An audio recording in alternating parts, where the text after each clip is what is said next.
গ্যাসের দাম বেড়ে যাওয়ার কারণে বাসা বাড়িতে যত চুলা ছিল, রাইস কুকার ছিল, সবই আমাদের দোকানগুলোতে কাস্টমার সার্ভিসিং এর জন্য নিয়েছে। এরকম করে যত টেকনিশিয়ানের দোকান আছে সব দোকানে কিন্তু সার্ভিসিং এর জন্য যাচ্ছে। এই যে অলরেডি দেখুন, এই যে চুলা, যে কয়টা করলে আজকে সারাদিনে কয়টা করেছো? এই চুলা মোটামুটি 3 থেকে 4টা আজকে।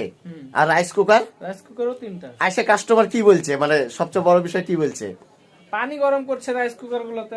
আর গ্যাসের বিষয় কি বলছে? গ্যাসের সংকট, গ্যাসের দাম বেড়ে গেছে, গ্যাসের বিকল্প হিসেবে এখন এইসবই ব্যবহার চুলা। আমাকে রাস্তায় আমি যখন চলাফেরা করছি সবাই আমাকে ধরে চিনে, সবাই এলাকার ভিতরে সবাই ধরে বলছে ভাই কোন চুলাটা কিনলে ভালো হবে, কারেন্ট বিল, বিদ্যুৎ সাশ্রয় হবে, যেহেতু গ্যাসে অনেক টাকা লাগছে। তাহলে এতে বোঝা যায় যে গ্যাসের চেয়েও কম খরচে ইলেকট্রিক চুলাগুলোতে রান্না করা সম্ভব। তো আলহামদুলিল্লাহ আমরা সার্ভিসিং করছি। আমাদের দোকানটা আপনার বলে রাখি, আমাদের দোকানটি হলো শিরোল কলোনি 4 নম্বর গলির শেষ পাতা, বাইতুল মামুদ জামে মসজিদের সামনে, রাজশাহী, মরিয়ম ইলেকট্রনিক্স। শুক্রবার বাদে প্রতিদিন সকাল 9টা থেকে রাত্রি 9:30 পর্যন্ত দোকান খোলা থাকে। আর A to Z আমরা ইলেকট্রনিক্সের সব ধরনের কাজ করি, রাউটার ওনু থেকে শুরু করে ইন্ডাকশন। আমি কি কি সার্ভিসিং করি আপনাদেরকে একবার বলি। আপনারা ইন্ডাকশন চুলা, মানে এক কথায় বাসা বাড়িতে যত ইলেকট্রনিক্সের জিনিস আছে সবকিছু সার্ভিসিং করি। রাউটার বলেন, অনু বলেন, ইন্ডাকশন চুলা, রাইস কুকার, ওভেন, এই যে ওভেন সার্ভিসিং করছি, ইস্ত্রি, মোবাইল সার্ভিসিং। তাহলে আচ্ছা আমরা কি কাজ করি না বলো তো? আমরা আসলে কি করি না ওটাই ভুলে যাই। কিছুই যে করি না এমন কিছু না। কোনো কাজ ছাড়ি। প্রেসার কুকার, ব্লেন্ডারের কয়েল যদি আপনাদের পুড়ে যায়, ব্লেন্ডারের কয়েল যদি গলে যায়, নষ্ট হয়ে যায়, ভাই আপনি তার কাইটে রেখে দিয়েন, তাও নিয়ে এসেন, বাধাই করে দেবো। আর তুমি যে এই যে এই কাজটা করো, এই কাজটা কিন্তু অনেকে করে না। এর আগের ভিডিওতে আমি ছেড়েছিলাম, এই ভিডিওটা তুমিও করে চাইলো। একবার কত মিলিয়ন ভিউ হয়েছে জানো? হ্যাঁ, 1 মিলিয়ন ভিউ হয়েছে। এটা করবা, ভিডিও করবা। ফরাদও ভিডিও করে।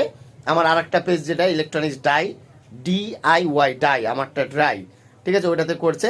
আর আলহামদুলিল্লাহ আপনাদের দোয়া ভালোবাসায় এই যে কাজ চলছে দোকানে, প্রতিনিয়ত কাজ করছি এবং আপনাদেরকে ভালো সেবা দেওয়ার জন্যই মূলত আমরা সবসময় প্রস্তুত আছি। LED টিভি বললে না কেন? হ্যাঁ, LED টিভি। আচ্ছা, আর একটা কাজ করি না, আমরা ছেড়ে দিয়েছি, কি বলতো? ঢোপ টিভি। আমরা ঢোপ টিভি আর সার্ভিসিং করি না ভাই, একসময় মেলা করেছি আমরা, তাই কি না?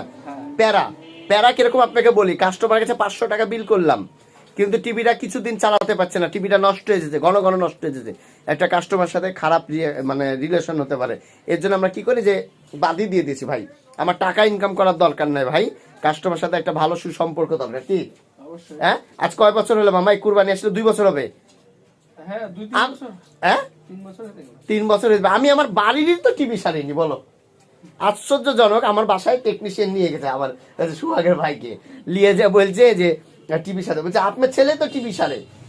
তাহলে আপনার আমাদের, আমি আমার নিজের বাড়িরই করি না, আমার বাপের, মানে যেটা ছেড়েছি তো ছেড়েছি, ঠিক আছে। যাই হোক, আপনারা আসবেন দোকানে, সার্ভিসিং করবেন। আমি না থাকলে ফরাদ থাকে,